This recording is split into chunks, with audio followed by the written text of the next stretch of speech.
Masih bersama kami di Liputan Metropolis Malam. Pemirsa, satu pekan menjelang Idul Adha 1445 Hijriah, harga beras tanpa merek mengalami penurunan harga. Dari 13.000 per kilogramnya menjadi 12.000 per kilogram di pasar tradisional Indralaya.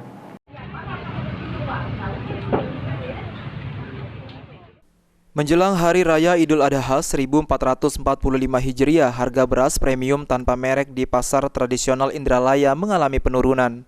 Mang Min, salah satu pedagang beras di pasar tradisional Indralaya, mengatakan bahwa penurunan harga beras tanpa merek di pasar tradisional Indralaya ini telah terjadi sejak satu pekan lebih.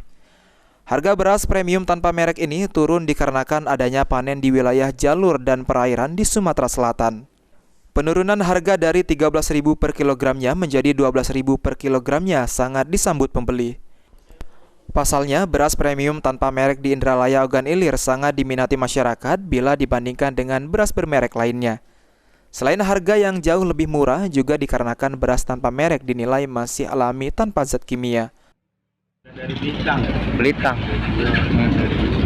Oh, beda. Kalau kita jual harganya berapa, Pak? Kalau di Penateng ini sekarang 12.000 Per kilo. Sejak 2023 ada kenaikan enggak, Pak? Oh, naik terus, sekarang lagi turun. Oh, agak turun. Tinggi. Turun itu karena apa, Pak? Karena panen jalur ini. Jalur ini.